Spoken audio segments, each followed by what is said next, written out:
Hey everyone, welcome back to the channel. Today we're going to go over one of the most anticipated MMOs on the horizon, Ashes of Creation. Whether you're a seasoned MMO veteran or a newcomer looking for your next adventure, this game has something for everyone. So let's dive in because we're about to explore what makes Ashes of Creation truly unique and why you should be excited for its upcoming Alpha 2 release. Let's start with the basics. Ashes of Creation is an ambitious open-world MMORPG developed and published by Intrepid Studios. The game has been in development for several years and has garnered a massive following due to its promise of a player-driven world. But what does that actually mean?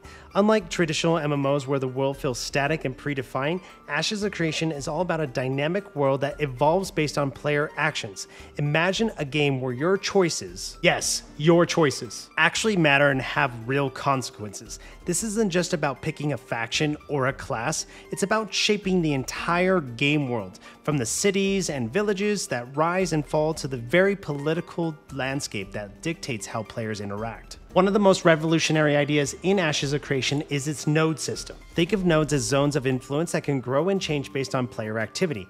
As players complete quests, gather resources, and build structures, these nodes will develop from simple encampments into bustling cities with their own economies, governments, and even unique quests. There are four main types of nodes: economic, military, scientific, and divine.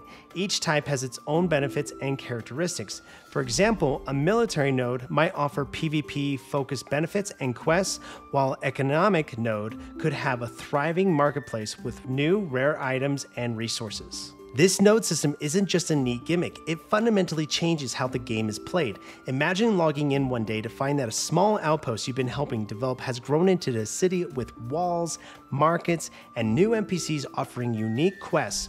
Or perhaps rival guilds have laid siege to your city and it's all hands on deck to defend it. The point is, no two servers will be the same and the stories that unfold will be completely unique to each player's experience. This dynamic evolution ensures a fresh experience every time you log in, which is something truly special in the MMO space. Now let's delve into the combat system. Ashes of Creation offers a hybrid combat system, blending both action and tab targeting combat styles. This means that whether you prefer the fast-paced, reflex-driven combat of action games or the strategic cooldown-based combat of traditional MMOs, there's something for you. The flexibility in combat styles allows players to tailor their experience to their liking, making it more accessible to a wider range of players. And it's not just about personal preference. The type of combat you choose can influence your effectiveness in different situations, adding another layer of strategy to the game. Another aspect where Ashes of Creation truly shines is its economy and crafting system. The game features a player-driven economy, meaning that resources aren't just infinite supplies waiting to be tapped. Players will need to explore the world, discover resource-rich areas, and set up trade routes to transport goods across the map. Crafting in Ashes of Creation is more than just a side activity, it's a central part of the game.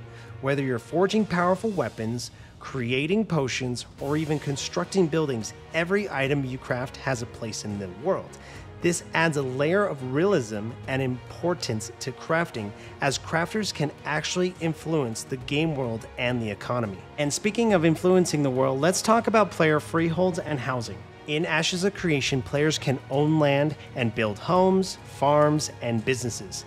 This isn't just for show. Your property can have a real impact on the game world. You might run a tavern where other players gather, or maybe a blacksmith's shop selling weapons and armor.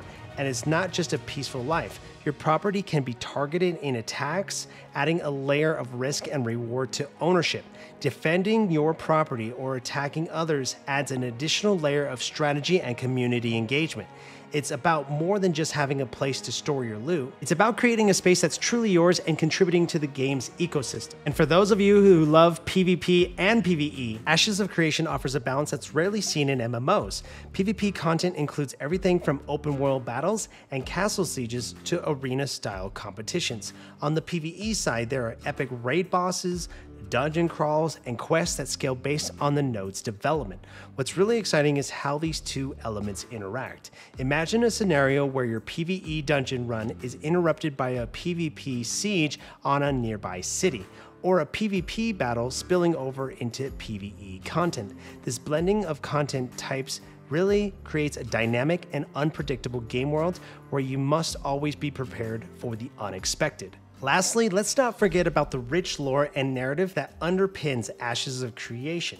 The world of Verra is teeming with history, legends, and mysteries waiting to be uncovered. The developers have taken great care to craft a world that feels alive and has a deep backstory. Unlike some MMOs where the narrative can feel tacked on, in Ashes of Creation, the story unfolds with player actions. Quests are influenced by the state of the world and the development of nodes, which means that you're not just playing through a static story, you're actively shaping it. Some storylines and events will be unique to each server, making your journey truly a one-of-a-kind. With Alpha 2 on the horizon, there's a lot to look forward to. Each testing phase promises to bring more content, features, and polish to the game. From new regions to explore, new classes to master, and new systems to engage with, there's going to be a lot to dive into.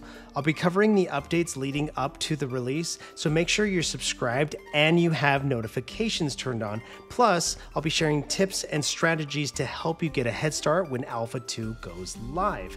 Before we wrap up, I want to hear from you. What are you most excited for in Alpha 2 with Ashes of Creation? Is it a class? Is it a race? An area? A zone? How long have you been following Ashes of Creation?